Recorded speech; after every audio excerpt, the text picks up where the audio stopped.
dragon? Well, when you talk about the dragon, and you talk about the many scales on the dragon, to me, they represent. Yeah, you got the dragon in the book there. They represent the different parts of our personality. And if we're not careful, those scales become so hard and heavy that you can't see what's behind them. And I think true spirituality is to see what's behind the scale, but we become so protective of that. And the warrior represents something that can never let you be hurt or harmed. And a warrior that you build up throughout your life that deals with stress and deals with all these factors and different points of when things hit you really, really hard throughout your life, that you build up this warrior so much, this armor, that nothing can come through. So therefore you stop learning. So you're always at odds, at war with the dragon. You're always fighting the dragon, but the dragon always wins. And there's a certain point where we've lost our innocence. We've lost our childhood. So we look at childhood, we look at children, and we watch children, and I think just children are amazing, because they're so trusting. But spiritually, you have to become trusting. Spiritually, you have to have faith in what is being said to you internally. You just have to know how to filter it out, how to listen to it. In order for that to happen, the dragon and the warrior have to become peaceful. Because your warrior will protect you so much from being hurt that those wounds that it has never heals. They're always bleeding. There's a certain point where the warrior has to let the wounds heal, but still carry the scars. The scars are the experience. And therefore, your warrior will always be with you, but it will allow you to venture into new areas of thought, of consciousness, where the child wants to go. Because a child is always thirsty to learn and play. And there goes the title of my book I wrote a long time ago, To Play with God, the Warrior's Path. It's kind of like two things coming together. But it's really based on that philosophy of Murasaki, of really understanding the inner dragon, and the outer dragon. We're clothed with our scales. But our scales of our nature, we have to deal with our DNA. We have to deal with our genetics. We have to deal with our social activity. We have to deal with the culture we were raised in. We have to deal with what religious beliefs we were raised up to believe. We have to deal with either being wealthy, famous, or poor. I think last time you guys were telling me that we were talking about this one actress. I can't think of her name. She was in. Who was that person? I couldn't remember last actress, time. Female actress, and you said, "Oh, she's very happy." I think James, you were saying that she's happy. She says she's happy, and now all this stuff comes out about her. I'm not even going to mention her name. I remember her name now, but it would be unfair to mention it. And you said, "Oh, she's very happy with all of her kids and everything that's happening." And now all this stuff came out about her that she was not happy. I said to you at that time, "No, she's not. But you guys don't believe that she was." I said, "How can she be? She's stuck within that world.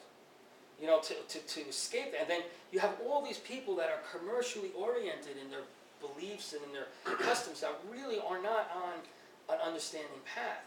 They amalgam themselves. They're like chameleons.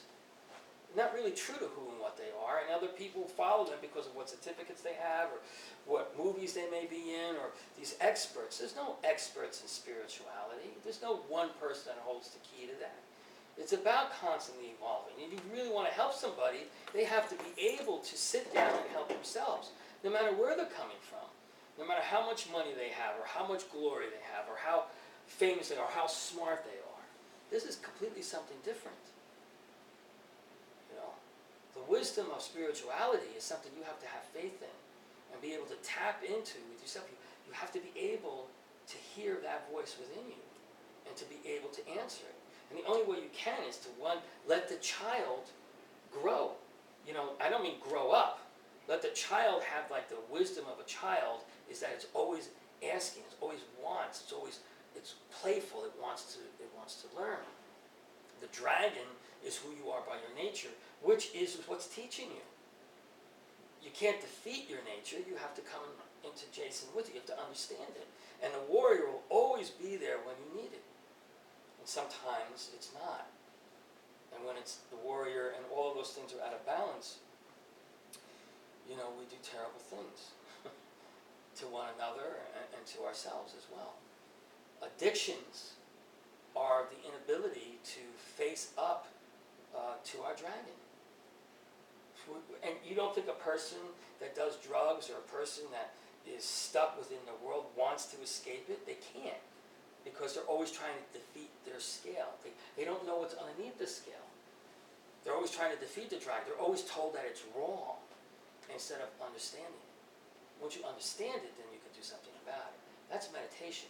True meditation isn't about escaping. It's about looking the demon right in the eyes. It's about understanding. And when you understand it, then that demon changes from a demon to an angel. It changes into your teacher. That's why it's there. But until you recognize it, and if you don't recognize it, it can destroy you, and it will destroy you, or others around you. You have an alcoholic in the family or somebody that's doing what they're doing, and they know what they're doing is wrong, but they can't stop it. And eventually it could destroy the whole family until the family decides, we just have to let it go, if they let it go, otherwise. And then you got the family that's feeling guilty. Maybe we did something wrong. No, it's just the way that it is. And it's up to you to overcome your demon. That's why, you know, in the beginning where I went to the Bodhisattva, you know, you got a painting, I think, over there, James, about the Bodhisattva, right? Maybe we can view that a little bit later, right? And the Bodhisattva warrior was a warrior that gave up enlightenment to teach others. But it's more than just that, because he also realized that enlightenment itself is just a dead end. It's saying that you reach the end of the journey. Yeah, this is a great picture of the Bodhisattva, or one of the versions of the Bodhisattva warrior, you know? And it just represents a person that recognizes that they're on a spiritual journey. That's great work, James. Thanks. And I always liked the mythology behind the Bodhisattva, because it really taught that that's where I want to be. So if you look at religion, if you look at culture, if you look at religion as not a fact, but a path, a hallway that's leading you somewhere, then you're looking at the word religion means to tie, to bond, to become one with. Then you're looking at a true journey. But once it becomes a fact, you lose the meaning of what religion is supposed to represent. You lose the journey. You lose the adventure. And you become safe. You deal with your stresses within that environment, and you deal with your fears within that environment. But that's not spirituality. That's not growth. That's not God. I think what people need to learn and what people need to be taught is how to express the God that's within them in a way that deals with what they need to understand about themselves and what to deal with, and our different addictions.